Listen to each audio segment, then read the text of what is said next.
안녕하세요. 2021년 4월 12일 월요일입니다. 네, 한참 그 따뜻한 봄인데 산에는 지금 철쭉이나 연산홍이 굉장히 만발해 있습니다. 근데 그 봄꽃을 시샘하는 봄비가 촉촉히 내리고 있네요. 자, 오늘은 그 생활 속의 화학입니다. 우리 주변의 생활 이야기, 우리 주변의 유해 물질들, 그러한 그 유해 물질들을 알기 쉽고 재미있게 그 한남대학교 석좌 교수님으로 계시면서 화학 박사이신 우리 이수민 박사님 모시고 오늘 한 시간 또 재미있게 수업에 들어가겠습니다. 감사합니다.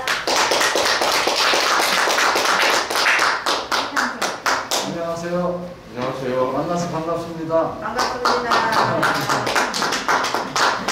여러분들은 지금 대학생 신분으로 앉아 계신 거예요. 네. 대학생이에요. 그렇죠? 예. 그래야 공부가 되지. 나는 늙어서 안 돼 하면은 이거 안 돼. 나는 젊어 학생이야. 그러면서 대학생 신분으로 돌아오셔서 연세 많이 드신 분도 또 젊은 사람도 지금 나 대학생이라 하는 기분으로 공부를 해야 어려워도 잘 참고할 수 있어요. 아이고 저 어려운 일을 해야지 이렇게 이제 걱정하시는데 어때요? 공부하기 전에 소개하는 것 좀 할까요? 네. 네. 자기 그래서 나는 어디서 온 누구누구에게 학생들 내가 잘 모르니까 좀 빨리 얼굴 익히고 또 이름도 익혀야 될 것 같아요. 네. 자기소개를 하겠습니다. 서로 저희들은 안 보이는 특성이 있는 분들이기 때문에 옆에 사람은 서로 터치를 해서 알 수 있겠지만 수업을 끝나고 나가도 누가 왔는지 누가 함께 했는지 모르는 경우가 저러 있습니다. 그래서 큰 목소리로 자기소개를 간략하게 부탁드리겠습니다. 서구 영문동서 사람 박금수입니다. 유성에서 온 김경숙입니다. 반갑습니다. 김희태입니다. 네, 김희태 씨. 또 자기소개 해주세요. 큰 소리로. 저는 가오동이랑 소남동에서 사는 이은하라고 합니다. 이은하 씨. 안녕하세요. 반갑습니다. 유성에 산 이광순입니다. 광순. 네. 안녕하세요. 문화동 사는 박순남입니다. 감사합니다. 저는 변동에 사는 최순분이라고 합니다. 네, 안녕하세요.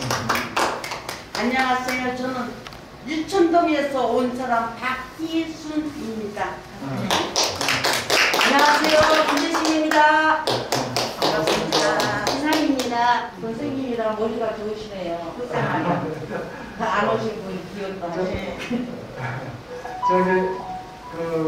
글쎄 여러분 부를 때 우리가 회원 이렇게 회원이라고 불러야 되나 아니면은 씨라고 불러야 되나 아니면은 김희태 학생이라고 불러야 되나 모르는 게 좋겠어요?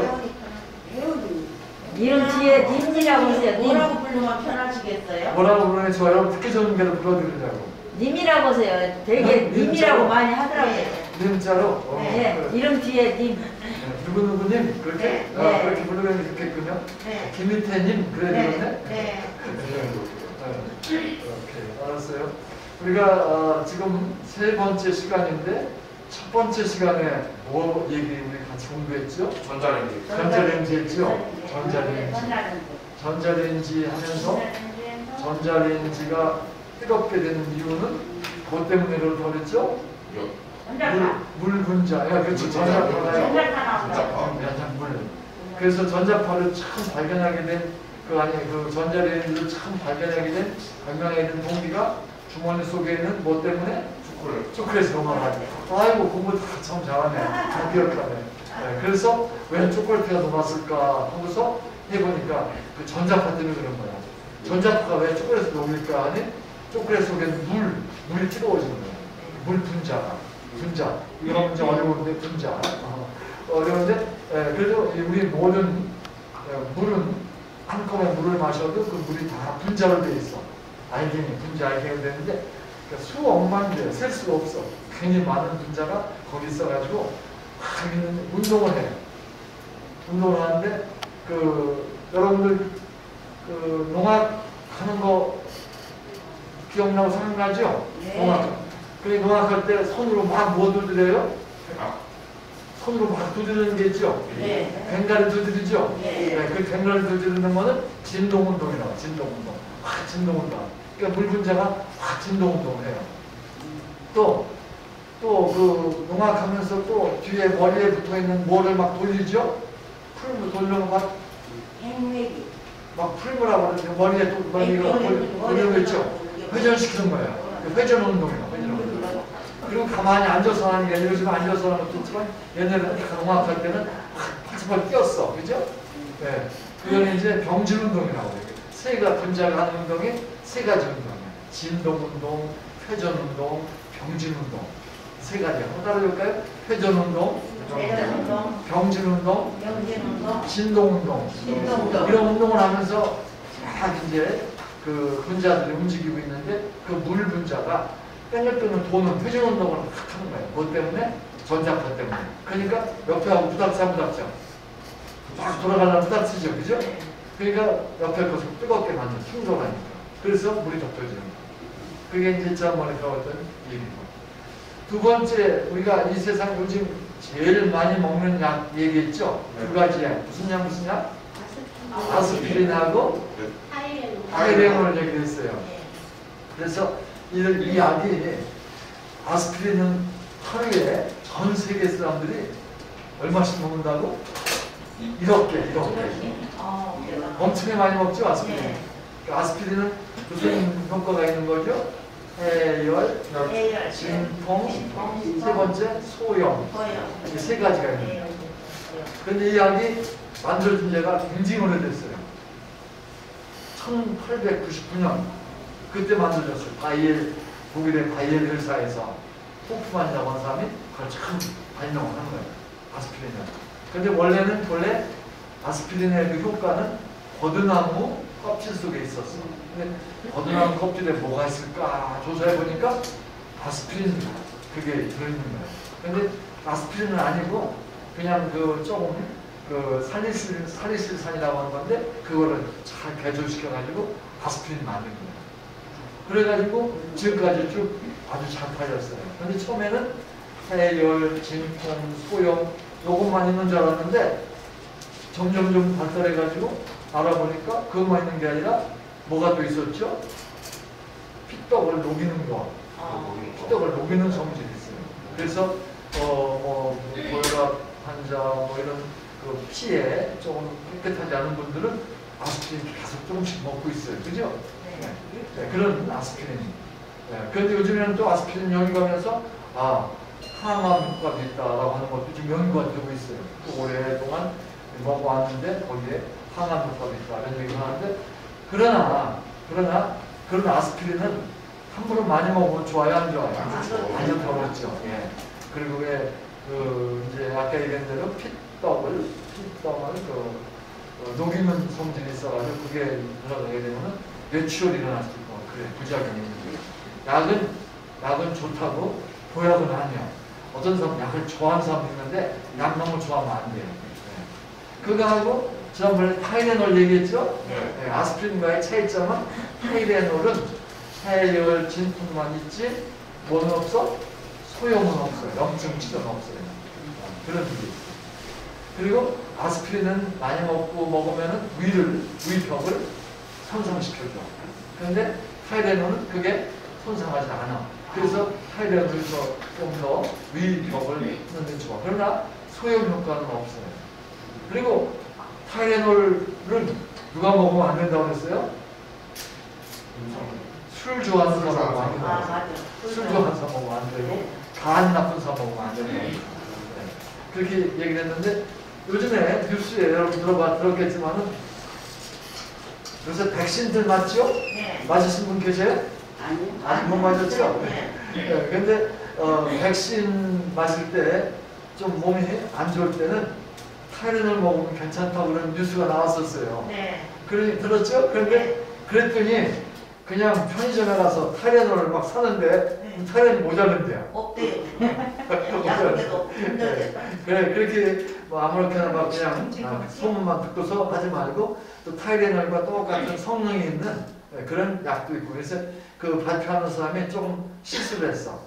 타이레놀이라는 말 하지 말고 아세토아미노펜이라고 아세토아미노펜이라고 얘기했으면은 타이레놀하고 똑같은 성분 약들이 여러 가지가 있거든요. 근데 그렇게 안 하고 타이레놀 하니까 맞아요. 다 타이레놀만 사는 거죠. 맛이 났어. 걱정돼가지고 이제. 그래서 그것이 우리가 그 백신 맞았을 때 그걸 치료해주는 게 아니라 그냥 머리가 아프고 열이 나고 뭐 좀 그런 부작용이 있을 때 좀 견딜 수 있게 해주는 것 뿐이지 고치는 게 아니에요. 그러니까 안 먹고 견디는 게 훨씬 나아요. 먹고 견디는 것보다. 못 견딜 것 같이 힘들면은 먹되 안 먹어도 견딜 수 머리 좀 아프고 열 좀 난다고 다 먹지 말고 안 먹어도 될 수 있을 정도는 안 먹다가 안 먹어도 되면 안 먹어야 되겠네. 그게 좋죠. 억지 먹을 필요 없는 거예요. 약은 뭐가 아니다? 보약이 아니다. 약은 그렇게. 그런 얘기를 지난번에 했어요. 오늘은 이제 암을 일으키게 하는 그런 물질들이 우리 주위에 뭐가 있는가? 발암 물질. 그 얘기 하려고 해요. 그러면 발암 물질은 우리가 조심해야 되겠죠? 자꾸 접촉하면 안 되겠죠. 그래서 지난번에도 얘기했지만은 그 전자레인지에다가 고기 같은 거 오래 놔둬서 덮이면은 거기에 아크릴아마이드, 그건 몰라도 돼. 어떤 물질이 나온다고 말해도 되고, 히테 같은 사람들은 알아두죠. 아크릴아마이드 한번 해봐. 아크릴아마이드. 아크릴아마이드. 그게 생겨. 아크릴아마이드. 정종호 있나? 안 안 왔다 왔어. 오늘 정종 안 왔구나. 그런 젊은 사람들한테 내가 그걸 외우게 시키고 나이 드신 분들은 그냥 그런 게 있다 하면 되지 외우려면 자꾸 잊어먹어. 아침에 들은 거 저녁 때 다 잊어먹죠? 맞아요. 저녁에 안 좋은 거예요. 먹는다. 알으면 나빠요. 그게 잊어먹는 게 좋은 거지 안 잊어먹으면 큰일 나. 머리 깨져. 속상한 거 빨리빨리 잊어먹어야 좋은 거죠. 그죠? 그래서 우리가 잊어먹는 것은 좋은 거예요. 잊어먹는 망각은 참 좋은 거예요. 안 망각하면 굉장히 나쁜 거야. 못 살아. 불행해서 속상하고 불행해서 그런 건 빨리 잊어먹어야 되는데 어쨌든 그래서 그런 물질이 전자레인지에다가 오랜 시간 대개 5분 정도만 하고 말하는 15분 이상 하게 되면은 그게 생겨. 그게 생기면은 그게 발암물질이야. 발암물질. 그러니까 아크릴아마이드 발암물질이 생기죠. 그러니까 전자레인지에다가 뭐 오래오래 덮여 먹지 말고 잠깐만 덮여서 물만 뜨겁게 만드는 거지. 그게 뭐 거기 있는 고기라든지 거기 있는 뭐 단백질이라든지 거기 있는 무슨 뭐 탄수화물 이걸 덮이는 게 아니야. 그 속에는 물만 덮이는 거야. 물이 덮여지니까 열이 전도돼가지고 그런 음식이 덮여지는 거지. 그게 좋은 게 아니라. 그러나 집에서 쓰는 전기로 된 어떤 그런 골로 뭐 이런 것들은 다 그건 그 자체를 다 덮여주는 거예요. 근데 이 전자레인지는 물만 덮이는 거예요. 물만 덮여. 물이 덮여진 것 때문에 다른 것도 더워지는 거죠. 그런 거 했는데 그 발암물질이 거기도 있고. 또 전자파 우리가 얘기하면서 우리가 휴대폰도 2급 발암물질이라고 해요. 2급 발암물질. 1급은 아니고 2급. 그룹 이제 급이라고도 하고 우리 한국에서는 급이라고 그러고 미국에서는 그룹이라고 그러는데 군이라 무슨 군 A군, 1군, 2군, 3군 이렇게 군으로 하는데 휴대폰도 2군 발암물질이라고 해요. 휴대폰 많이 옆에다 놓고 자는 건 좋아요, 안 좋아요? 안 좋죠. 네. 그래서 머리에 놓고 자고 그냥 요즘에 그냥 휴대폰이 그냥 밤에도 수없이 그냥 까똑까똑 그러지, 그죠? 그게 별로 좋은 게 아니야. 그러니까 물론 편리한 것도 있어, 뭐 그런 게 있는데 조심해야 돼요. 그런데 우리가 지금 발암물질 공부하기 전에 유튜브 찍을 텐데 자꾸 이게 마스크가 자꾸 내려가는 말을 하니까 마스크가 자꾸 내려가고 해서 그래서 이제 그 발암물질이다, 무서운 거다, 아이고 안 걸린다 이렇게 생각하지만은 그 세 가지 조건이 만족해야 그게 암세포가 생기는 거예요. 그러니까 암이라는 것은 뭐냐? 우리 몸속에 정상세포가 있는데 정상세포하고 다른 이상세포가 생기는 게 암에 걸리는 거예요. 그래서 암세포라고 하는 거는 정상세포보다 이 분열이 막 이게 세포가 분열하는 거거든요. 세포가 자꾸 우리가 이제 우리 몸에 이제 이 피부도 다 세포로 되어 있어요. 세포로. 그러니까 세포라고 하는 것은 다 그것도 이제 분자와 마찬가지 분자가 세포가 되고 세포가 우리 몸을 다 이루고 있는 거예요. 그런데 그 세포가 계속 분열을 해요. 우리가 우리가 뭐 밖에 나가서 무슨 일을 먼지 같은 거 안 쓰는데도 그 몸에 때가 생기죠. 네. 그 때는 때가 아니야. 피부에 있는 세포가 분열하면서 이제 죽은 세포들이야. 그 세포가 그냥 때가 아니야. 그 때가 있어서 때를 다 씻어내야 된다고 하는데 아니야. 그거는 피부에 있는 세포가 이제 새로 새 세포가 나오면서 헌 세포는 죽은 거야. 그게 붙어 있는 거야. 붙어 있다고 해서 그게 더러운 거 아니야. 우리 피부니까. 근데 그걸 자꾸 그냥 물수건으로 그냥 계속 무슨 타올이죠? 그걸로 막 그냥 벗겨낸다고. 근데 그게 우리 피부 건강에 좋아 나쁜 거예요. 그냥 하지 말아야 돼요. 나중에도 얘기할 텐데 비누에 대한 얘기 하겠지만은 비누를 이제 씻어내고 그러는데 타올로 막 씻어내고 그러는데 그거를 너무 자주 씻어내면 안 좋은 거예요. 피부에 건강에 안 좋아. 피부 건강에 안 좋은 가장 큰 그 효과는 피부가 가려움증 생기죠? 물에서 그래, 물에서. 피부에 가려움증이 왜 생기느냐? 자꾸 피부에 노화된 세포를 자꾸 떼어내니까. 수건으로 해가지고 비누로 떼어내니까 거기에 자꾸 노출돼가지고 가려움증이 생깁니다. 그래서 거기다가 이제 피부 로션 가서 발라줘야 되는 거지, 가려울 때는. 그래서 벗겨내서 그런 거니까. 그러니까 안 벗겨내면은 로션 덜 발라도 돼.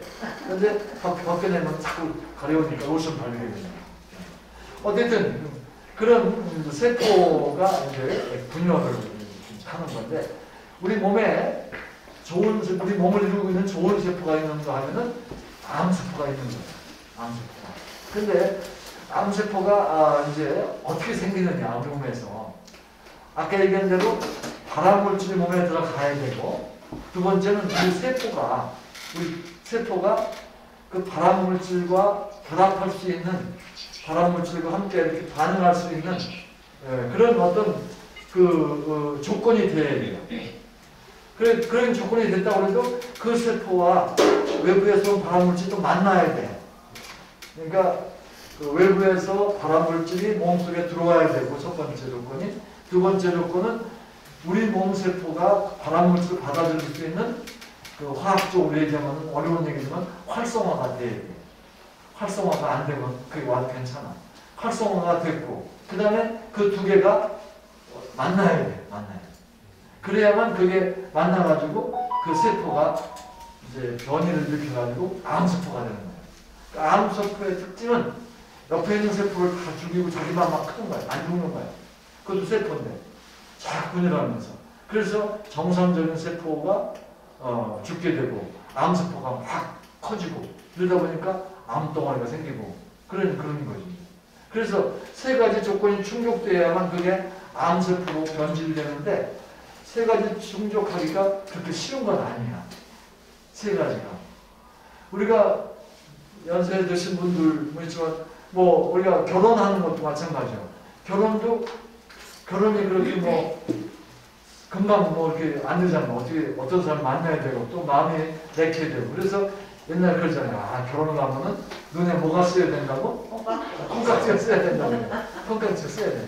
그러니까 우리 몸에 있는 좋은 세포들이 콩깍지가 씌어야 암세포를 그 물질을 받아들이는 거예요. 그래야 암세포가 되는데 콩깍지가 잘 안 씌워지잖아요.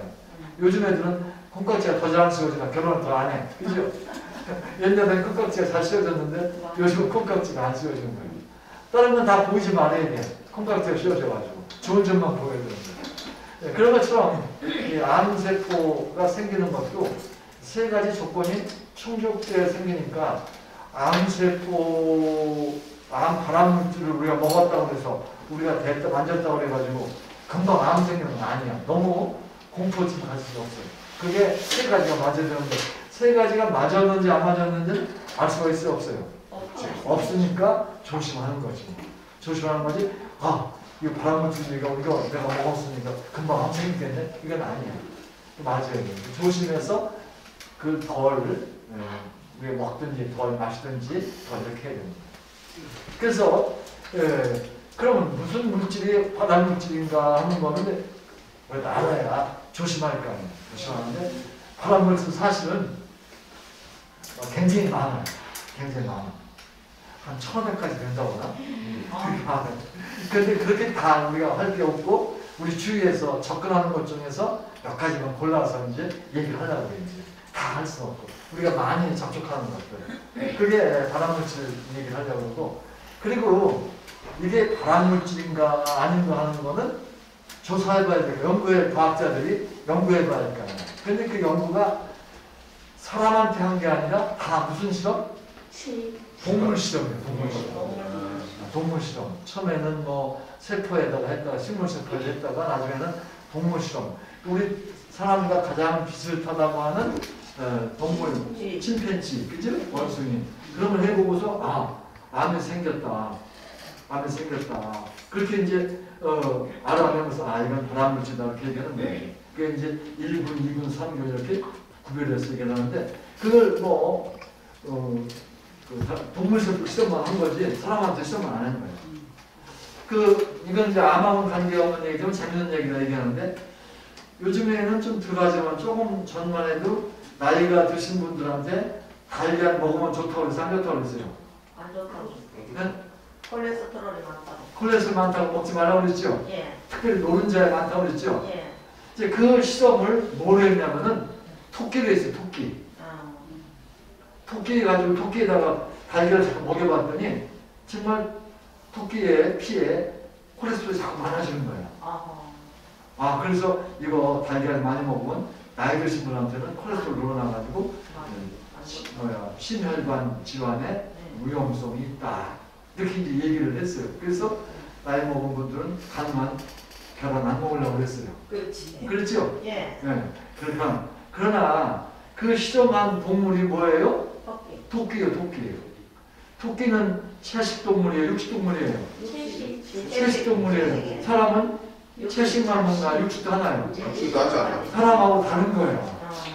그러니까 그 콜레스테롤 조금 먹었다고 해서 노른자 조금 먹었다고 해서 큰일 나는 게 아니에요. 하루에 2개 정도는 괜찮다 이렇게 얘기를 해요. 그러니까 별로 신경 안 써도 되는 거 아니에요? 그지? 옛날에는 그것 때문에 막 신경을 많이 썼다면서. 근데 그 실험을 러시아에서가 토끼 가지고 했다니까. 그게 좋은 그건 아니지. 그러니까 그런 것처럼 동물 실험을 하는데 동물하고 사람하고 똑같지는 않거든요. 그러니까 정확성이 떨어져요. 유전자가 이제 거의 100%가 가까운 게 아니고 틀린 게 많다고. 사람끼리는 유전자가 다 같은 유전자인 것 같아도 유전자 보면 이 사람 저 사람 다 요새 수사할 때 유전자 검사를 하잖아요. 그래가지고 20년 전인가 화장실에서 여자가 강간을 당했어. 근데 남자를 못 잡았어요. 근데 그 강간당한 50대 여자였는데 그 강간당한 여자는 죽었어. 성폭행을 죽었는데 요즘에 유전자 검사하다가 그 강간한 남자를 찾아낸 거야. 맞아요. 지금. 찾아낸 거야. 근데 그 사람이 16살 때 그랬대. 지금 지금 이제 30대가 됐나 본데 찾아낸 유전자가 참 중요한 거지. 범죄 수사할 때는 유전자 검사를 해가지고 하는 거예요. 떨어뜨렸으면 그게 뭐가 있는가 봐가지고 그걸 검사하는 거. 그만큼 이제 과학이 발달하는 거지. 어쨌든 그런 유전자가 사람도 다 누군지 다 구별할 수가 있는 거예요. 그걸 어떻게 하면 순서로 이제 주로 하는 유전자 배열 순서로 하는데 그런 단백질이 어떻게 배열되어 있는가 봐가지고 유전자 검사를 하고 그러는데 어쨌든 이제 깊이 하지 말고 그래서 동물하고 사람하고는 절대로 똑같지 않아요. 동물에서 암이 됐으니까 사람도 안 된다. 아니야. 안 되는 혼에 통하는 거예요. 근데 그래도 알 수 있는 게 그거밖에 없으니까 동물 실험 결과를 가지고 이게 발암물질이다라고 얘기를 이제 하는 거예요. 그러니까 1100가지 많고 우리 주위에 많이 있어. 근데 그거는 다 동물 실험한 거예요. 근데 동물 실험을 하지 않고 이게 발암물질이라고 하는 것은 딱 두 가지가 있어. 뭘까? 동물 실험을 하지 않고 근데 그 발암물질을 막 사람한테 막 그걸 놔. 주사를 놔. 그걸 집어넣어. 그럼 그 안 걸리면 큰일 나잖아. 이게 못 느끼는데. 사람 못하고 짐승은 하는 거죠. 요즘에는 뭐 동물 보호법이라고 해서 동물한테도 잘 못하게 막고 있긴 한데 어쨌든 사람한테 하는 건 아니다. 그런데 딱 두 가지 물질은 사람한테 해봤어요. 뭘까? 담배와 술. 담배와 술은 먹으라고 해서 먹은 게 아니잖아. 지가 먹은 거 아니야. 술은 먹으라고 해서 먹은 게 아니잖아. 지가 먹은 거 아니야. 근데 술을 먹는 사람, 담배를 피우는 사람들을 잘 조사를 했더니 술, 담배도 발암물질이구나 하는 걸 알았어요. 발암물질. 술, 담배는 발암물질이야.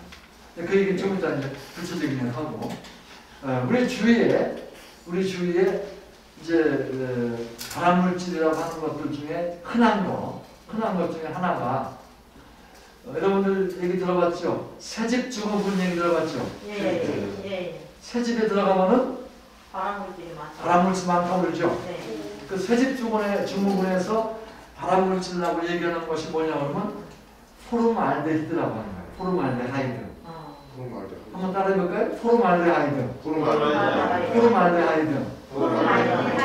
그게 발암물질이야. 새집 증후군, 새집에 들어가면은 눈이 따갑잖아요. 네. 그 눈이 따갑게 느끼는 게 포름알데히드. 포름알데하이드라고 그러고 포름알데히드라고 그래. 영어로 하면 포름알데하이드. 그냥 우리말로 하면 포름알데히드. 그렇게 얘기를 하는데 그것 때문에 눈이 따갑고 피부도 좀 따갑게 느끼고 그러는 거지. 그게 집을 리모델링 한다든지 새로 집을 지었다든지 할 때 그게 많이 나와. 그 왜 나오냐면은 가장 많이 나오는 곳이 어디냐 그러면 합판. 그러니까 포름알데하이드는 되게 어떻게 해서 생겨지냐면은 그 메칠알코올이라는 거 얘기 들어봤나? 메칠알코올. 네. 메칠알코올이 우리가 먹는 술은 에틸알코올이야. 에틸알코올. 그 다음에 나무에서 처음에는 뽑아냈다고 해서 목정이라고 주정, 목정, 정자가 이제 알코올을 넣는 게 목정. 나무에서 나오는 알코올이다. 그래서 목정. 근데 그건 메칠알코올, 메탄올 그렇게 얘기해요. 근데 이 메탄올이 산소하고 결합하면은 포름알데히드가 나와. 포름알데히드가 나오고 그러니까 나무에서 자연적으로 나올 수 있지만은 주로 이제 그 합판을 만들 때 그 나무 가루에다가 접착제를 넣어가지고서 접착제하면 풀 같은 풀. 화학적으로 만든 접착제인데 그 접착제인데 그게 페놀 수지라고 해요. 페놀하고 그 다음에 그 아까 얘기한 포름알데히드하고 섞으면은 그런 접착제가 나와. 합판을 나무 가루에다가 그 풀 같은 데다가 집어넣어가지고 압축을 해서 붙인 거예요.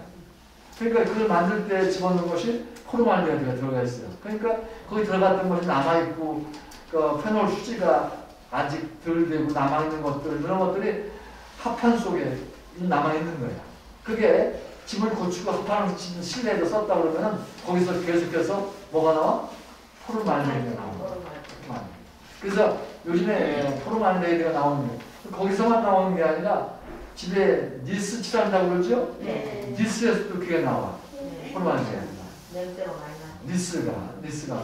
그 니스라는 데서도 포름알데히드가 나오고 페인트에서도 나오고 또 요새는 뭐 카펫을 옛날에는 다 그 울로 양털로 만들었지만 지금은 염소털로 만들었지만 지금은 다 그 합성해서 하는 거라는데 거기서도 포름알데히드가 나오는 거죠. 포름알데히드. 그게 지금까지 알려진 발암물질 중에서 아주 확실하게 위험한 걸로 알려져 있습니다. 그러니까 새집 좋아한다고 맨날 새집 의사만 다니지 말고 또 집적으로 하다 맨날 리모델링 자주자주 하지 말고 이제 가끔 한 번씩 하고 한 다음에는 그걸 잘 해야 되고 그리고 요즘엔 그게 발암물질 나오니까 그걸 제거시켜준 제품들이 많이 있어요. 그건 값이 어때요? 싸요. 그러니까 저 사람한테 했더니 이 모델비가 싸. 그거는 재료를 싼 거 쓴 거야. 좀 비싸. 그러면 그 바가지 쓸 수도 있지만은 잘 알아보면은 그 포르말데히드를 많이 제거하고 포르말데히드가 적은 것으로 한 그런 뭐 외장 장식제라든지 뭐 합판이라든지 썼다고 그러면은 조금 덜 하지 이제. 그리고 처음에는 이사를 금방 가지 말고 한참 환기를 시킨 다음에 그리고 난 다음에 가공을 하지 이제. 그래서 지금 새집중을 하는 얘기는 뭐 때문에? 포르말데히드. 포르말데히드는 기체예요, 기체. 아까 얘기했는데 메칠알코올이라고 하는 것도 독한 알코올이야. 그 메칠알코올은 먹으면 안 돼. 에칠알코올하고 메칠알코올을 보면 냄새가 비슷해요. 그리고 화학적으로 구조식도 비슷해. 탄소 하나가 더 많고 적은 것 차이밖에 없어요. 근데 대개 실험실에서 실험하다가 알코올이 있으니까 메칠알코올, 에칠알코올 구별 못하고 학생들이 그냥 이게 에칠알코올인 줄 알고 에칠알코올을 물에다 타서 그걸 먹어요. 그럼 죽는 거야. 실명하고. 가장 독한. 그게 에칠알코올 독해. 근데 거기서 나오는 아까 얘기는 포르말데히드도 굉장히 독한 거지. 안 좋은 거지. 근데 포르말데히드가 많이 사용했던 것이 이제 표본 만들 때 포르말린이라는 거 들어봤죠? 포르말린. 표본, 뭐 물고기라든지 뭐 이런 표본들, 표본이가 이렇게 유리 그릇에다가 집어넣어서 보관하는 게 있어요. 그런 거 이제 어디 박물관에 가고 그러면 그런 게 있어요. 저기 생치박물관에 가면은 그 포르말린이라는 것은 뭐냐 하면은 포르말데히드를 물에 녹인 거예요. 그래서 35% 정도만 녹고 더 안 녹는데 그게 막 녹아있는 것이 포르말린으로 이제 그 표본을 만들고 그래요. 동물 표본이야, 동물. 그러니까 식물은 말려서 식물 채집을 하지만 동물은 그렇게 할 수가 없으니까 그런 표본병에다가 넣고서 포르말린 넣고서 그걸 해놓은. 그럼 그런 것들이 이제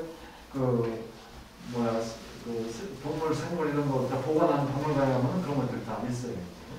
어쨌든 뭐 상어도 있고 뭐 이런 것들 다 그런 포르말린 녹아있는데 그런 데서 포르말린 나오기도 하고 또 미국 사람들은 이 버섯을 많이 먹는 사람이지만 산에 가서 우리 한국 사람은 버섯 캐다가 먹잖아요, 그죠? 버섯 따다가 먹고 그러죠, 그죠? 근데 그런 버섯을 그 포르말데히드가 나오는 버섯들이 많이 있어요. 그래서 버섯 채취를 금하고 그래요. 그냥 양식 기르는 버섯은 괜찮고 그 미국 사람들은 버섯을 먹되 꼭 샐러드에 넣어서 먹어요. 그래. 한국 사람들은 버섯을 먹으면 날로 먹지 않지요. 그러니까 한국 사람 덜 위험해. 한국에서는 위험하지 않다고 하는 버섯이 미국 가면 위험한 버섯이 될 수가 있어요. 왜냐하면 그 사람들은 날로 먹기 때문에. 그래서 미국 사람들은 버섯에 대해서 굉장히 신경을 많이 써서 날로 먹기 때문에 한국은 무슨 독버섯은 안 되지만은 그냥 버섯들 다 그냥 끓여서 먹으니까 그냥 뭐 별로 개의치 않고 먹는데 버섯이 좋은 음식이기도 하지만은 버섯 가운데 날로 먹을 때에는 위험한 포르말데히드가 나올 수 있다. 버섯이라는 음식도 포르말데히드가 나올 수 있다. 그래서 포르말데히드라고 하는 것은 새집증후군에 가장 많은 그런 물질이다. 그러니까 그걸 우리 조심해야 된다. 그게 첫 번째 발암 물질에 대한 얘기예요. 그 다음에 좀 질문 있으면 하시오. 두 번째 발암 물질 얘기하려고 해요. 두 번째 발암 물질은 벤조파이렌이라고 하는 발암 물질. 다른 건 벤조파이렌. 이것도 아주 굉장히 흔한 얘기인데 영어로 되어 있어서 잘 모르고 벤조피렌이라고 하고 벤조파이렌이라고 해요. 영어로는 벤조파이렌, 한국말은 벤제피렌. 근데 지난번에 얘기했지만 벤젠이라고 하는 거 육각형으로 된 거 좀 배운 것 같은 생각나죠? 그죠? 육각형. 육각형이 5개 있는 거예요. 5개가 붙어 있는 게 벤조파이렌입니다. 그러니까 벤젠이 링으로 되어 있는데 고리로 되어 있는데 그게 육각형 고리가 5개 있는 거. 잘 보이는 그 그림 보여주는 사람 참 좋을 텐데 벤조파이렌. 근데 응? 왔어? 정종호 님 왔대. 님자로 붙이자고 그랬더니 정종호 학생. 죄송합니다. 좀 늦게 왔어요. 아니 괜찮아요. 그래서 벤조파이렌이 또 발암물질, 일군 발암물질에 들어가요. 벤조파이렌. 근데 우리 생활 쪽에 굉장히 접근이 많이 되는 거야. 어디서 나올까 벤조파이렌이?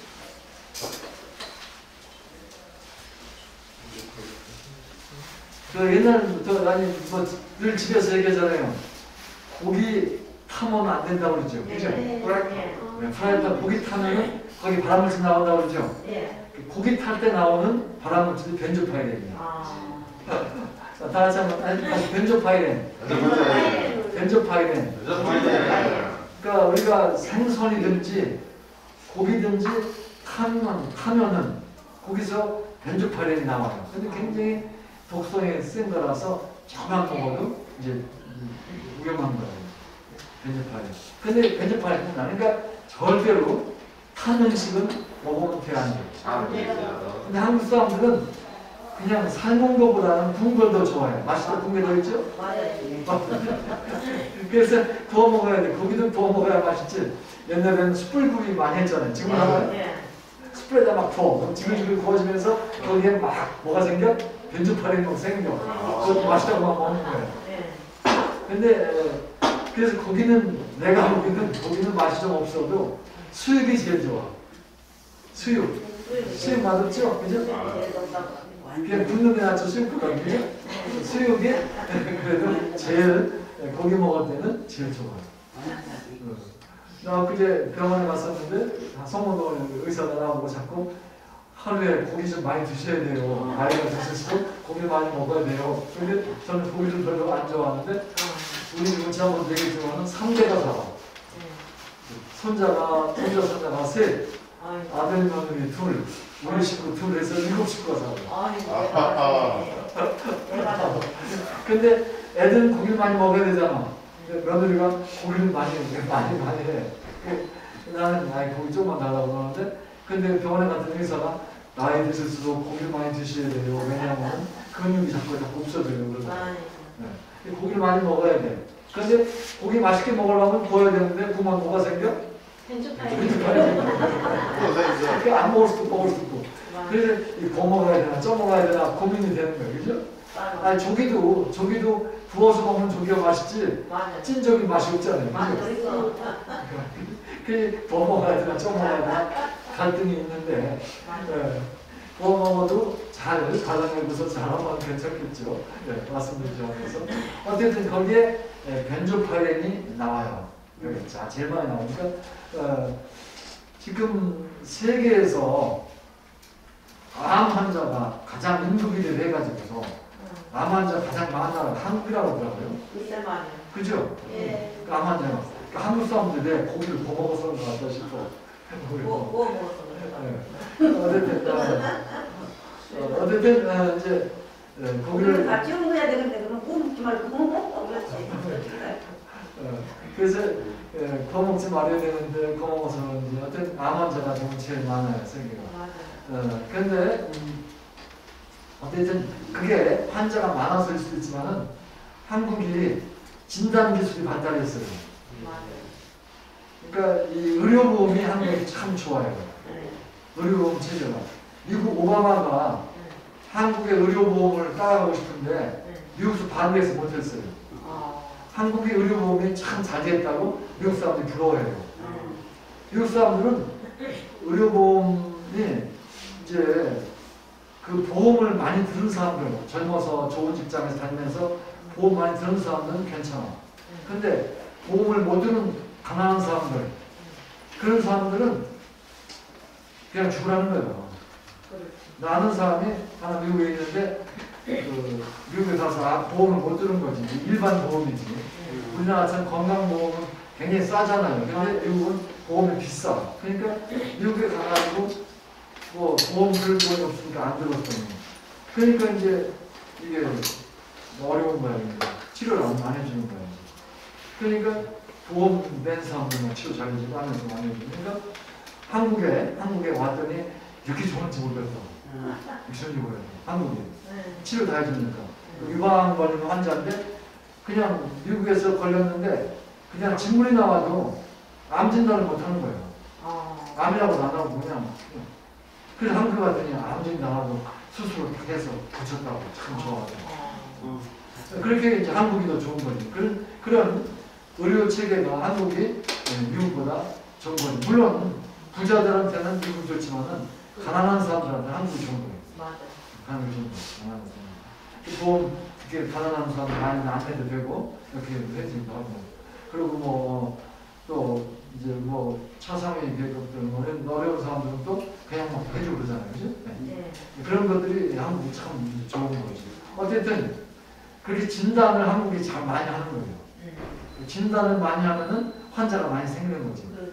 모르고 그냥 죽는 사람도 있는데 아니고.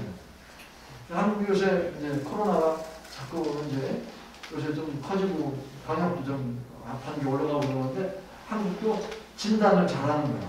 코로나19 진단도 잘하는 거야. 영국보다 많이 하고. 인구에 비해서 많이 하는 거야. 그러니까 한국이 확 퍼지지도 않고 퍼져도 덜 퍼져요. 뭐 그런 관점에 따라서 어떤 사람은 한국이 너무 잘못한다고 그러는데 잘하고 있는 거예요. 잘하는 거예요. 물론 세계에서 제일 잘하는 나라는 어디죠? 뉴질랜드. 뉴질랜드 잘하고 또 타이완, 대만이라고 그러죠? 네. 타이완, 우리보다 더 잘해. 물론 북한은 어떤지 모르는데 북한은 제일 잘한다고 해요. 없다고. 근데 진짜 거짓말인지 모르겠지만 너 엊그제 10,000명이 먹었다는데 나 마스크 안 쓰고 먹었다고. 그러니까 북한 있잖아. 그러니까 약간의 독재성 있는 나라들이 좀 잘해. 잘해. 그래서 말 잘 되니까 미국이나 이태리 같은 데 가면은요 지멋대로예요. 지멋대로.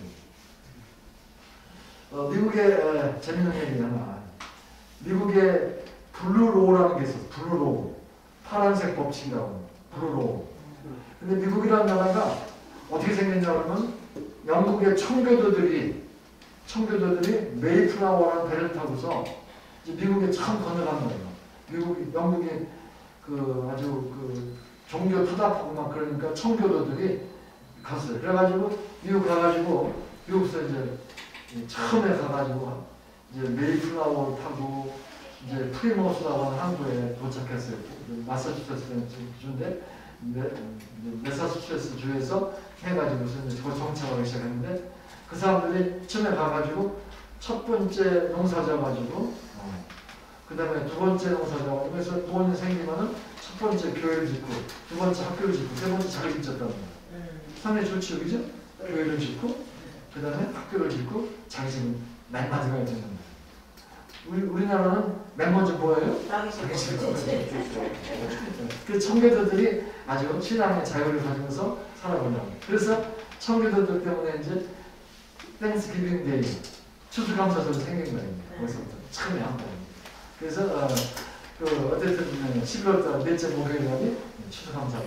어쨌든 그런 것이 있는데 그 사람들이 블루로우를 정했어요. 그 청교도 파란색 법칙이라고 해요. 규칙이 있어요.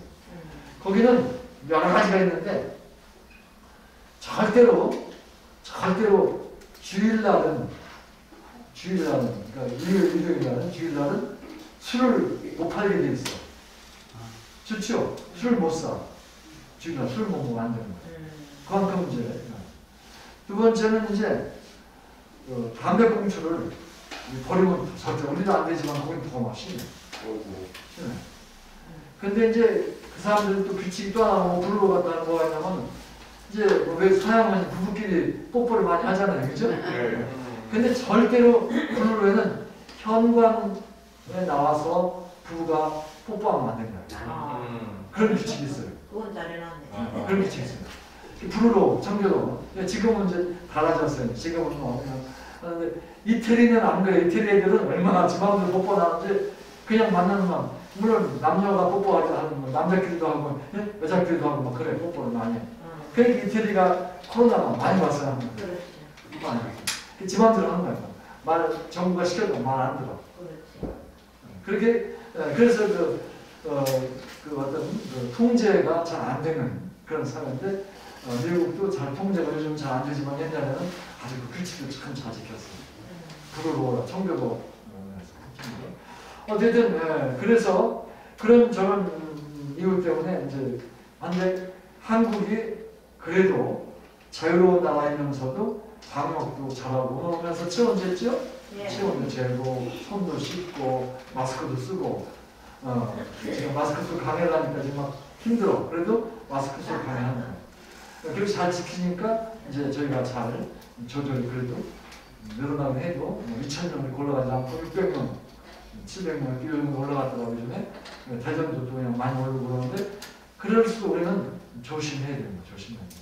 괜히 설마가 뭐 잡는다고 그러죠? 설마 하고서 그냥 만병을 만들고 조심하고 하는 데까지 하고 그래야 되지. 네. 어쨌든 그런 것처럼 한국에 암 환자가 많은 이유가 진단이 발달했다. 진단 기술이 발달했다. 그리고 치료 기술도 굉장히 발달했어요. 발달해서 암 치료 잘 돼. 그제 그냥 우리 같은 회원, 김순재 회원은 그냥 세상 떠났는데 치료가 잘 안 되는 상태지만 거의 암도 치료가 돼요. 어쨌든 그런 이제 치료가 잘 되고 진단이 잘 돼서 암 환자가 많은데 그래서 고기를 먹을 때 그 벤조파이렌을 먹지 않도록 탄 거를 먹지 말아야 된다. 벤조파이렌이 발암물질로 확실히 얘기해요. 근데 그것도 사람한테 실험해본 건 아니야. 벤조파이렌이 사람을 가지고 실험해서 발암물질이다 한 거는 아니야.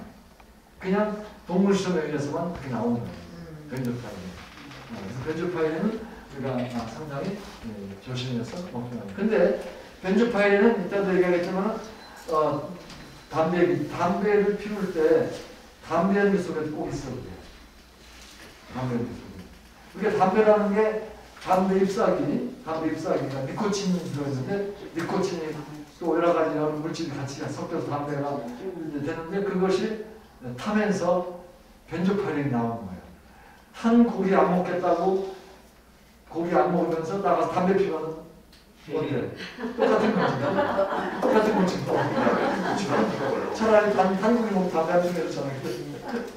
그런 사람들이 있어요.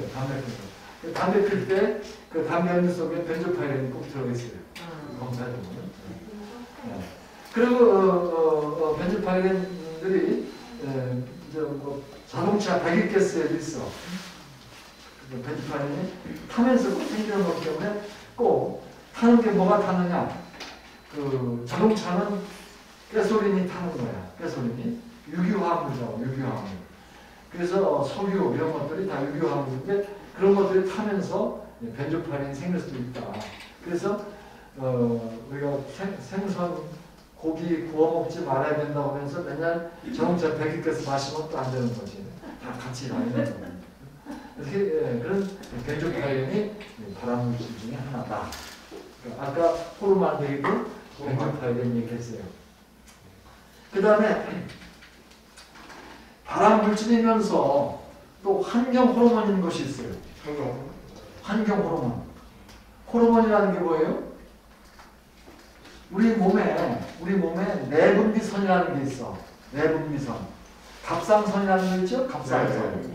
또 우리 머릿속에 있는 뇌하수체 속에 나오는 솔방울腺이라는 것도 있어. 이런 것들 내서는 호르몬을 만들어내요. 호르몬이 뭐냐고 하면 홀몬이라고 하고 호르몬이라고 해.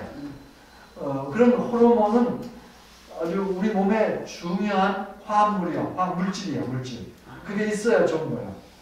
갑상선, 제가 갑상선 암이 걸렸다고 그래가지고 14년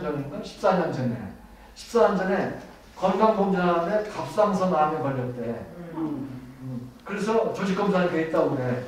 그 당시 14년 전에는 갑상선 암 진단이 그 초음파 이게 처음 나올 때라 그래서 하여튼 그래서 나왔다고 그래. 그래가지고 대전 성모병원서에 나왔어. 그래서 서울 아산병원에 갔더니 대전 성모병원서도 뭐 이제 조직 검사하니까 있다고 그래. 오른쪽 왼쪽인데 한쪽만 있다는 거지. 이제 왼쪽만 있다고 그러는데 그거 이제 봐요. 이제 5월 이제 갔는데 조직 검사한 걸 이제 가지고 가고 했는데 아산병원서는 이거 암이니까 수술해야 된다 이거 수술해야 된다. 네. 그래가지고 수술을 했는데 하면서도 그래. 오른쪽에 옮길 수가 있으니까 다 떼내자 이거예요. 근데 수술하고 보니까 암의 크기가 1mm야. 안 해도 되는 거지. 그렇지. 안 해도 되는 건데 1mm 나오면서 그 갑상선 암 수술하고 나면 반드시 뭐라 하냐면은 그 요도 치료라는 게 있어. 암선 치료. 그것도 안에 할 필요 없대. 1mm니까 아주 얌전한 거라고 하지 말래. 띄어내가지고 조사를 해보니까 괜찮은 거예요. 그러니까 요도 치료 하지 말고 가라. 그러나 이제 갑상선을 다 떼내서 요즘 같으면 1cm가 돼야 띄어내는 거야. 1mm를 띄어내면 돼야 안 돼. 이게 처음이니까 그 당시 14년 전이니까 막 수술을 많이 했을 거예요. 근데 보험도 잘 안 주고 갑상선 나면 심하지 않다고 하죠. 물론 이제 보험 내가 이제 뭐 들어있으니까 학교에서 보험 들어주니까 보험이 공탁이 갔는데 보험 탄 게 훨씬 더 많고 시도에도 나가는데 어쨌든 그래가지고 이제 했는데 지금 14년 됐어요. 근데 반드시 이제 갑상선이 없으니까 갑상선 내는 호르몬을 어떻게 해야 돼? 먹어야 되는 거예요. 14년 먹었어요. 내가 아까 고기 많이 먹으라고 의사가 했다는데 그게 왜냐면 14년 전이니까 그 이제 혈액 검사를 해봐야 돼. 지금 호르몬이 잘 보면 조절하는 게 아니야. 그래서 성모병원에 가서 이제 지난주에 가서 혈액 검사를 했더니 잘 조절된대. 그냥 먹어서 호르몬이 충분히 돼 있대. 그 호르몬이 부족하면 이제 이제 갑상선 저하증이 생길 수가 있는데 그게 괜찮다고. 그런데 고기만 많이 먹으라고 그러더라고. 근데 그렇게 이제 과잉으로 진료를 해서 튀어내는 것도 이제 안 되겠죠. 어쨌든 그런 호르몬들이 이제 몸에서 나오는 거예요. 이제 나오는데 여러 가지 호르몬이 있는데 그런 호르몬들이 화학 물질들이 우리 몸속에서 꼭 필요해. 근데 외부에서 먹는 물질이 몸속에 들어가가지고 그 호르몬을 만들어주는데 그 영향을 줘버려. 혼란을 일으켜주는 거예요. 그래서 그런 거를 외부에서 몸속으로 들어오면서 우리 내부에서 자동적으로 만들어내는 호르몬의 생성을 이제 교란시켜주는 거예요. 내분비선 교란물질. 정확히 얘기하면 내분비선 따라해볼까요? 내분비선 교란물질. 내분비선 교란물질. 내분비선에서 뭐가 나와? 호르몬이 발암물질 아니야. 우리 몸에 좋은 거야. 물론 거기에 이제 저기도 나오죠. 근데 이제 요즘에 그런 환경 호르몬 때문에 우리 몸속에 그게 들어가. 그냥 음식 먹을 때 들어가고 공기에서 들어가고 뭐 접촉하면서 들어가고 그래가지고 우리 몸속에 들어가가지고 우리 몸속에 있는 호르몬 생성을 변화시켜주는 거예요. 그래서 요즘에 그 난임이라는 거 들어봤죠? 난임 뭔지 알아요? 난임. 임신이 어려운 거. 난임. 어렵다는 난. 힘들고 곤란하다는 난임. 임신이 잘 안 돼. 임신. 그런 이유가 어디 있었느냐? 남자들의 정자 속에 있는 정자 수를 조사해봤더니 옛날보다 다 줄어드는 거예요. 왜 줄어들까? 그것이 환경 호르몬 때문에 그렇다는 거예요. 여자들도 마찬가지. 그래가지고 아기를 낳기 싫어하기도 하고 아기를 낳고 싶은데 아기를 못 낳는 경우가 많아요. 그래서 시험 가기도 하고 그러잖아요. 그래서 시험 가요. 그래서 그런 환경 호르몬 물질들이 몸속에 들어가가지고 우리 몸을 교란시키고 몸에 이상을 주고 호르몬들을 이상시키고 이상을 하게 만들고 해주는 거고. 저는 이제 호르몬이 안 나오니까 그 약을 이제 갑상선 호르몬이 안 나오니까 없으니까 그 약을 먹는데 그런 식으로 호르몬이 이제 있어야 되는데 없는 경우가 많습니다. 그게 뭐냐면 환경 호르몬이야. 따라서 환경 호르몬. 주위에서 이렇게 우리 몸속으로 들어오는 우리 내분비서는 그만시키는 거예요. 호르몬은 아니야. 물질인데. 그렇죠. 물질인데 그것의 환경 호르몬 중에 하나가 다이옥신이라는 거예요. 다이옥신. 다이옥신이라는 물질인데 따로 보면 다이옥신. 그냥 디옥신이라고 해요. 디옥신. 그런데 그런 물질이 환경 호르몬 중에 하나예요. 하나인데 그 환경 호르몬들이 우리 몸에 자꾸 들어오는 거를 막아줘야 되는데 환경 호르몬이 들어올 때 그 디옥신이라고 하는 물질이 우리 몸으로 들어오는데 어디서 돌아오느냐, 어디서 오느냐? 그것도 태울 때 생겨요. 태울 때 디옥신이. 그래서 디옥신이 가장 많이 나오는 그런 데가 쓰레기 태우는 곳. 쓰레기 태우는 곳에서는 디옥신이 나온다고 해가지고 우리 동네에다 쓰레기 태우는 곳 만들면 안 돼. 막 이러는 거. 그래서 디옥신 나오니까. 아마 선생님. 그래서 그런 뉴스 같은 거 보면 쓰레기 폐기장은 그 쓰레기가 두 가지야. 태우는 세 가지다. 태우는 게 있고, 그 다음에 묻는 게 있고, 그 다음에 재활용이 있어. 쓰레기를 태워서 없애는 거. 두 번째는 묻어. 세 번째는 재활용. 다시 쓰는 거. 다시. 그래서 우리 요즘에 쓰레기를 버릴 때 분리수거하죠? 분리수거하는 이유가 재활용하려고 하는 거예요. 재활용이 되는 거, 안 되는 거를 분리해서 재활용할 수 있도록 하는 거예요. 분리수거. 그 태우는 거는 굉장히 위험한데 그 태우는 것 중에 하나가 이제 뭐가 위험하냐? 디옥신 나오고 물론 뭐 탄산가스도 나오고 뭐 냄새도 나오고 태우는 거 그 중에 다이옥신이라고 하는 물질이 들어있는 거예요. 그게 조금만 몸에 들어와도 몸에 이상을 주고 위험합니다. 디옥신. 그래서 이 디옥신, 다이옥신이 환경 호르몬이면서 또 발암물질이에요. 발암물질. 디옥신. 그러니까 아까 고기를 구워 먹을 때 태우면은 생긴다는 것이 벤조파이렌인데 또 타면서 나오는 게 여긴 주로 디옥신은 덩어리에 있는 게 아니라 기체에만 기체에만 있어가지고 그걸 이제 조심해야 됩니다. 디옥신. 그래서 그 옛날에는 우리 벽지가 주로 비닐 벽지 많이 썼죠? 요즘 실크 벽지를 많이 쓰는데 비닐 벽지 많이 썼어요. 비닐 벽지. 그 비닐 벽지가 상당히 이제 아주 값도 싸고 색깔도 이쁘게 만들기도 하고 그래서 썼는데 그 비닐 벽지의 주성분이 PVC예요. PVC 써봤죠? PVC. 폴리바이닐 클로라이드가 PVC. 요즘에 PVC 가장 많이 쓰는 게 스톱파이프, 핫도파이프 있죠? PVC 파이프 많이 쓰죠? 그런 데 쓰는 데는 별 하나없지 않은데 그걸 태울 때는 아까 얘기했던 다이옥신이 나오는 거예요. PVC 태울 때는. 그래서 우리나라는 소각도 하고 묻기도 하는데 그 넓은 나라, 미국이라든지 이런 넓은 나라는 되게 묻기를 많이 묻는데 그러나 이제 유럽 같은 나라는 태우는 게 많아. 소각이 많아. 쓰레기 처리를 할 때. 근데 PVC로 종이에다가 코팅을 해가지고 비누를 포장해서 수출을 유럽에다 했었어요. 유럽에서 안 받아. PVC 때문에. 안 받아. 그래가지고 그걸 이제 PVC 대신에 폴리에틸렌이라고 하는 걸 써가지고서 거기다 색도 입히고 하는 거를 많이 이제 했는데 지금은 이제 수출하려면 PVC로 되어 있는 종이 코팅, 종이가 있고 그 위에 비닐로 이렇게 씌운 거 있잖아요. 그죠? PVC 벽지가, 비닐 벽지가 종이 위에다가 PVC 씌운 거 똑같은 거예요. 그래서 그런 것들을 이제 태울 때 다이옥신이 나오기 때문에 다이옥신도 아까 얘기한 대로 육각형 보리가 3개가 있는데 가운데 보리는 세 개가 나란히 있는데 가운데는 산소가 붙어있는 보리야.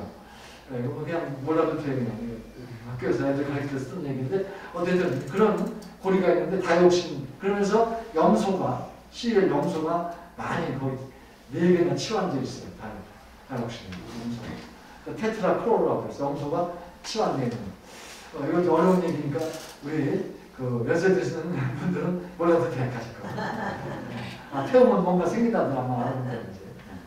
어쨌든 네. 그래서 그런 것들이 이제 많이 나왔어요. 근데 그 다이옥신 가운데 주로 다이옥신이 많이 꼭 들어가게 된 곳이 두 가지 물질이 있어요. 우리가 잘 아는 거예요. 첫 번째 물질은 DDT라는 거 들어봤죠? 네. DDT. DDT를 만들 때 꼭 그게 다이옥신이 포함돼 버려요. DDT 뿌리면은 꼭 다이옥신 같이 들어가. 조금 묻어있는 거죠. 거기 오염되어 있는 거죠. 그걸 깨끗하게. 그래서 이 DDT라고 하는 거 요즘에는 안 쓰지 우리나라 그죠? 예. 예. 발암 물질이고 환경 오염이 있다고 해가지고 DDT를 못 쓰게 해요. 못 쓰게 해요. 근데 사실 DDT가 그 굉장히 오래전에 만들어진 DDT. 우리 어렸을 때 몸에 이가 있죠, 이. 네. 그걸 없애자고 이제 DDT 막 몸에다 뿌리고 그랬어요, 학교 가면. 옛날에 그랬죠? 네. 그, 요즘 젊은 사람들 몰라. 모르죠. 젊은 사람 몰라. 근데 옛날에는 이제 DDT를 막 몸에다 뿌리고 또 여자들 머리에 이가 있잖아요. 그죠? 네. 머리다 막 DDT 뿌리고 그랬죠. 그죠? 그때 노랬다고 그래. 유승장 잘 모르죠? 아닙니다. 왜요? 옛날에는 그랬습니다. 근데 그 DDT가 참 만들어진 게 1873년이야. 아주 옛날이죠, 그죠? 그 오스트리아라고 유럽의 대학원생이 박사논문 쓰면서 그걸 만들었어요. 근데 그때는 그냥 그것만 만들었지 뭐 쓸 줄 몰랐어. 그런 물질을. DDT를 정확히 얘기하면 D가 디크로로, 디페닐, 트리, 에탄 이런 물질이야. 뭐라고 그러냐면 그게 DDT야. 그래서 DDT인데 농약으로 쓰는 거야. 근데 그게 농약이라고 하는 것을 아는 것은 농약으로 알아 살충제죠. 농약 중에서 살충제. 농약이라고 아는 것은 언제냐면은 1939년이야. 한 70년 뒤지. 70년 뒤에 이게 농약을 쓸 수가 있다. 농약을 썼다는 거죠. 뮬러라고 하는 사람, 뮬러. 그 스위스의 그 이제 그 회사 다니는 사람이 이 DDT는 농약으로 쓰면 살충제로 쓰면 참 좋겠다는 걸 알아냈어요. 만들기도 하고 제가. 그래서 1940년에 특허를 냈어요. 그리고 1942년부터 팔기 시작했어. 그래서 파는 거예요. 근데 그게 어디에 썼냐면 그 당시에 2차 대전 직전 2차 대전 전쟁 때가 무슨 병이 굉장히 유행했냐면은 발진디푸스라는 병이야. 요새는 없죠? 그죠? 옛날에 발진디푸스라는 병이 있었어요. 그 뭐가 그걸 전염시켜요? 이가 전염시켜, 이가. 몸에 이가 전염시켜, 발진디푸스. 그래서 이를 죽여야 돼요. 그래서 2차 대전 전쟁 때 우리 학교 다닐 때 했던 것처럼 군인들한테 막 몸에다가 DDT를 막 뿌려줘요. 그러니까 이가 다 죽여요. 그러니까 발진디푸스가 전염이 안 되는 거예요. 또 마라리아라는 거 알아요? 마라리아? 네, 마라리아 있었죠. 하루거리라고 하죠. 하루거리. 네. 그 하루는 열나고 하루는 안 나는 거. 마라리아 모기가 전염하는 거죠. 그죠? 그렇지. 마라리아. 학질이라고. 우리나라 학질이라고 해요. 학질. 학질. 네, 옛날에 학질. 학질. 우리나라에서 학질이라고. 그 마라리아 모기가 발생하지 않도록 그 물에다가 DDT를 뿌려주는 거예요. 그럼 뭐 모기가 나오려면 거기에 뭐 곤드벌레인가 뭐가 있지 않죠? 그게 이제 모기가 되는데 그게 다 죽어버리니까 모기가 안 나오는 거예요. 그래서 마라리아를 학질을 하루거리로 열났다 죽었다는 그런 병을 이제 안 걸리게 전염을 막아주는 거예요. 막아주는 거예요. 그리고 이제 또 우리 어렸을 때 뭐 DDT 같은 거 그 화장실에다가 옛날에는 수술실 화장실이 없었잖아요. 그죠? 맞아요. 그럼 거기에 뭐가 많이 생겨? 벌레. 벌레. 화장실에 벌레 많았죠. 부대기라고 그러나? 그래서 팔에 생기는 거, 부대기. 그래서 화장실에 하기 뿌렸잖아요. 그럼 그대로 생겼어요. 배추에도 많이 줬어요. 배추에도 뿌리고, 그죠? 잘 받아가지고 배추벌레도 다 죽이고. 이게 큰 게 아니고 막 이렇게 크려고 올라올 때 그때 줘요. 그렇죠. 예. 옛날에 경험이 있으시면. 예. 홍합에다 싸갖고 툭툭 때려서. 그게 이제 DDT가 그런 것들을 해결해 줬어요. 그렇죠. 해결해 줬어요. 그런 DDT가 그래서 DDT를 만든 아까 뮬러라고 하는 사람 있죠? 세계 2차 대전 끝나고 세계 2차 대전 우리 해방될 때 끝났잖아요. 1945년. 1948년에 노벨상을 탔어요. 누가 뮬러가. 뮬러 때문에 2차 대전 전쟁 중에 군인들 디프테리아 안 걸리고 박쥐를 안 걸리고 박쥐 안 걸리고 모든 전염병에서 예방시켰다 해가지고 노벨상을 탔어요. 그게 좋은 거예요. 아, 참 DDT가 너무 좋은 장이다.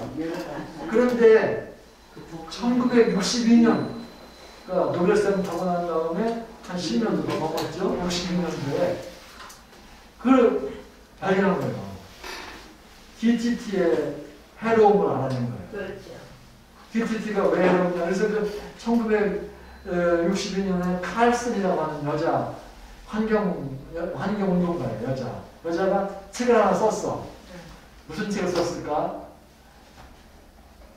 사일런트 스프링이라고 하는 책을 썼어. 사일런트 스프링.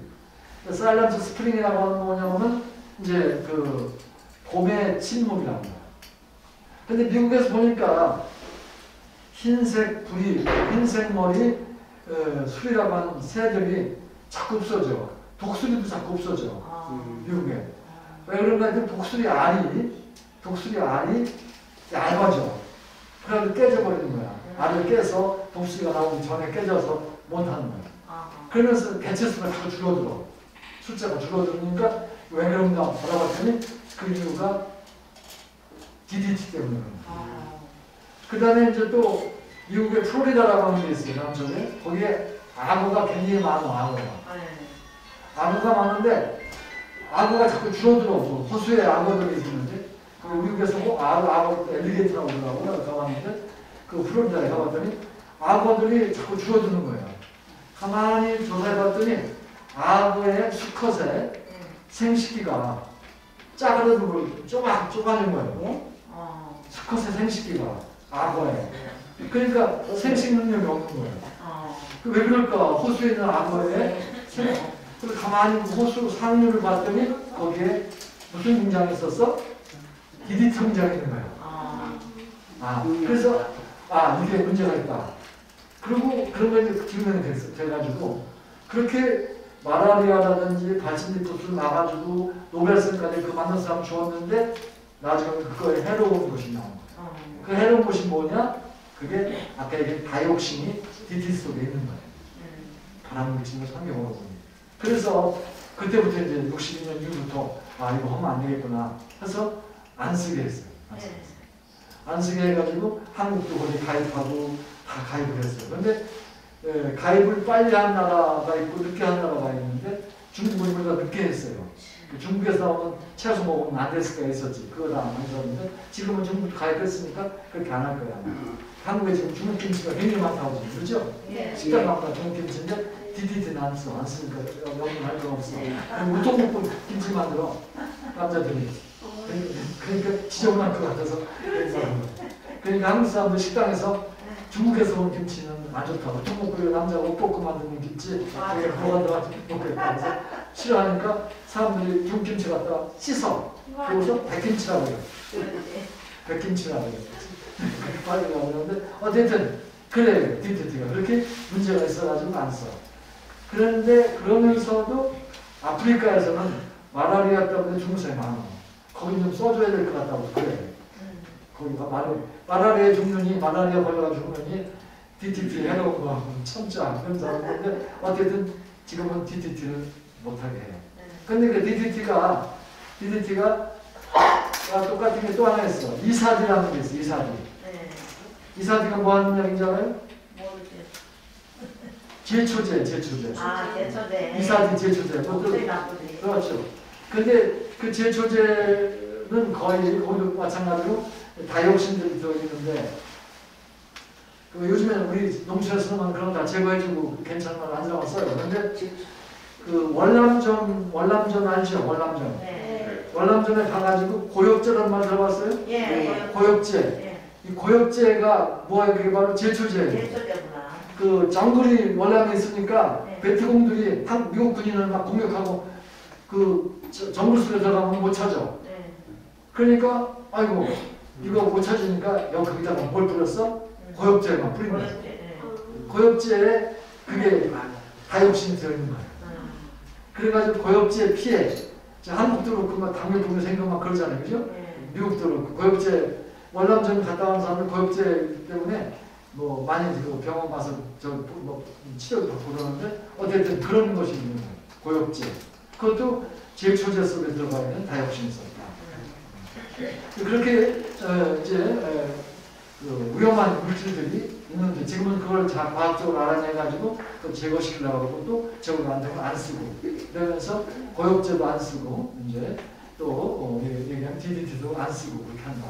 그게 다이옥신이라고 하는 그 발암 물질이면서 환경 호르몬 요거를 없애기 위해서 그런다 하는 거를 하고 이어서 다음 주에도 발암 물질에 대해서 연강을 해야 되겠다 못했으니까 다음 주 어려워요 쉬워요? 어렵지 않죠? 여기까지는 끝나고 어렵지 않으니까 그렇게 해서 다음 주에 환경 호르몬 더 이어갈 거예요. 다음 주에는 이제 주로 술과 담배 얘기할 거예요. 질문 있으면 해요. 이게 책으로 된 건가요? 이건? 네? 이거 책으로 된 거 혹시 아닐까요, 혹시 교수님? 뭐가? 지금 말씀하신 게 책 말씀하신 거. 다이옥신? 예. 다이옥신 기체 주로 기체. 그럼 책을 한번 찾아야 기체도 되고 그냥 고체도 묻어있을 수도 있고 그렇죠. 다이옥신이라는 거. 뭐 검색해보면 나오고 그래. 정말 검색해서 다이옥신 검색해보면. 네, 일본어 이런 데서 찾아보면 알겠지 뭐. 네, 검색해보면. 그렇게 해서 잘 모르는 거 있잖아요. 젊은 사람들은 잘 모르는 거는 질문을 해요. 어렵게 못하니까 질문 인터넷 검색해보고 나오는 거 벌써 잘 이해가 인터넷은 또 진짜도 있고 가짜도 있어. 그러니까 그걸 검색을 해가지고 나한테 질문하면 돼. 정정호 씨 그래 알았어요?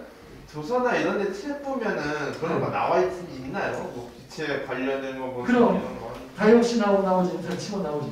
예, 검색해보면 나오지 뭐. 예. 근데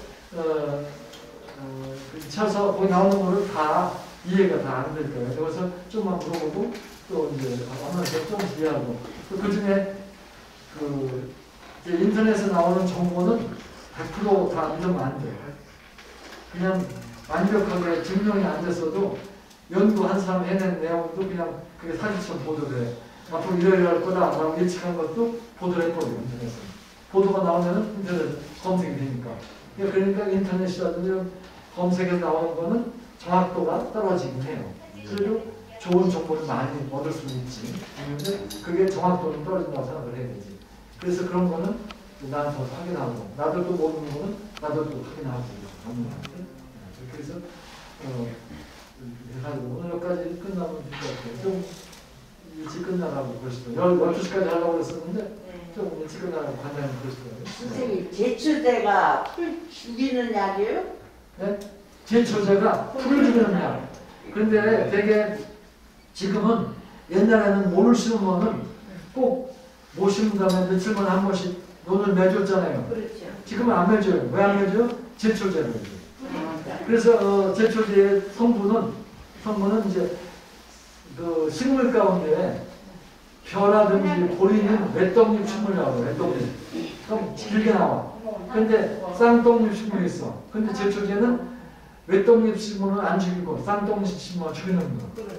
그 크로바 같은 건 죽이고 그 논에 가는 풀은 죽이고 벼는 안 죽이는 그런 성분이 있거든요. 그게 제초제.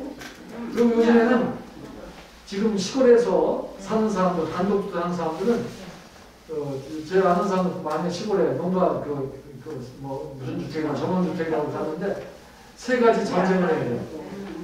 잡초와의 전쟁, 모기와의 전쟁, 그다음에 파리와의 전쟁을 해야 돼요. 근데 잡초를 손으로 뜯어낼 수가 없어. 제초제를 뜯어버려. 그래서 제초제가 굉장히 환경으로 해롭게 하고 있어요. 제초제가. 독성이 더 강해. 농약 살충제 먹고 죽는 것보다 농약 제초제 먹고 더 잘 죽어. 자살하는 사람들이 제초제를 먹는 거야. 그러니까 제초제가 더 독하다고. 더 커요. 그건 뭐 불안은 아니고. 지금도 시골에는 온도계 다 제초제 뿌리더라고요. 네. 제초제 뿌려요. 제초제가 굉장히 해로운 거예요. 괴롭죠. 그래서 그러니까 저 소리 듣는 거 아니야? 물론 그 베트남에서 뿌렸던 그런 고역제보다는 덜하지만은 해로워요. 오케이, 여기까지. 네, 감사합니다. 수고하셨습니다. 삼겹살을 맛있게 구워 먹죠. 구워 먹는데 그 삼겹살을 구우는 데서 태우는 데서 나오는 그 발암물질이 벤조피아닌이라는 그 발암물질 얘기해 주셨는데 오늘 저녁에는 삼겹살보다는 수육을 구워서 저녁 식단을 마련하는 게 어떨까 싶은 생각이 듭니다. 다음에 다시 또 우리 정말 네, 수육은 삶는 거기 때문에 선생님 말씀하셨죠? 아무래도 발암물질이 덜하고 건강에서 가장 좋은 게 아니냐 하셨는데 다음 주에도 또 이렇게 좋은 하나씩을 이야기 기대하면서 오늘 시간 여기서 마치겠습니다. 교수님께 감사합니다. 잠시만요. 그대로 앉아 계세요. 공지사항 있습니다. 지금 저희가 이제 점심을 지난주에도 그렇게 말씀을 드려서 이해하시는 분도 계시지만 또 다른 말씀이 있으실 다시 한 번 더 말씀드릴게요. 우리가 코로나 2단계가 격상되고 코로나 그 단계가 연장되기 전에는 도서관에서 점심 식사를 같이 하셨잖아요. 근데 이제 2단계로 올라가면서 그러니까 강화된 생활 방역 수칙 중에 하나가 도서관에서 음식물 섭취를 금한다라는 조항이 들어가 있어요. 저희 점자도서관을 이야기하는 게 아니라 전국에 있는 모든 도서관이 해당이 되거든요. 그래서 저희 점자도서관도 그 국가적인 생활 방역 수칙에 협조하는 의미에서 그걸 하지 않아야 돼요. 그래서 이제 쌀국수하고 김밥을 드리는 거를 저희가 못 드리고 쌀국수를 드리면 드셔야 되는데 드실 수가 없잖아요. 근데 덜어보니까 도서관에서 오전 프로그램을 끝내고 복지관에 오후 프로그램을 가시는 분들이 계시더라고요. 그렇죠. 그러면 복지관을 가도 딱히 이렇게 식사를 하실 데가 없잖아요. 맞아요. 복지관 그 프로그램 회원님들 아니면 또 밥을 안 주시고 그래서 저희들이 이제 배지미를 드리는 이유가 요즘은 날이 따뜻하고 바깥의 온도가 높기 때문에 어디서든지 자유롭게 드실 수 있거든요. 김밥하고 배지밀은 우리 피크닉 가서도 먹을 수 있는 게 김밥이잖아요. 그래서 편안하게 드시라고 어디서든지 드시고 오후 프로그램을 활용하실 분들은 활용하시고 댁으로 가실 분들은 댁에 가서 드십시오라는 의미에서 김밥과 배지밀을 준비했습니다. 그러니까 조금 불편하시고 번거로우시더라도 오후 프로그램이 없는 분들은 귀가하셔서 집에 가서 드시면 되고 프로그램이 있는 분들은 요령껏, 제주껏 그다음은 알아서 하시고 이렇게 드시고 오후 프로그램을 이렇게 즐겨주셨으면 좋겠습니다. 자, 그리고 관장님 와 계세요? 네, 안녕하세요. 그리고 또 지금 4월 20일이 장애인 날이잖아요. 장애인 날이라서 그 변동, 우리 서구 변동에 가면 변동회의가 있어요. 그 목사님이 원래 손영원 목사님이 시각장애인 목사님이셨는데 연세가 이제 70이 넘으셨어. 이제 그 원로 목사님으로 이제 물러나시고 아들 되시는 손양원 목사님이 그분은 시각장애가 아니세요. 그분이 하시고 계시는데 장애인 날이라서 아버지 생각해서 우리 도서관에 마스크를 기증하셨어. 그래서 우리 오시는 회원님들한테 10장씩 나눠드릴 테니까 지난번에 받으신 분은 못 드리고 안 받으신 분 프로그램 오신 분들 10장씩 드리니까 꼭 마스크 끼고 다니세요. 네, 감사합니다.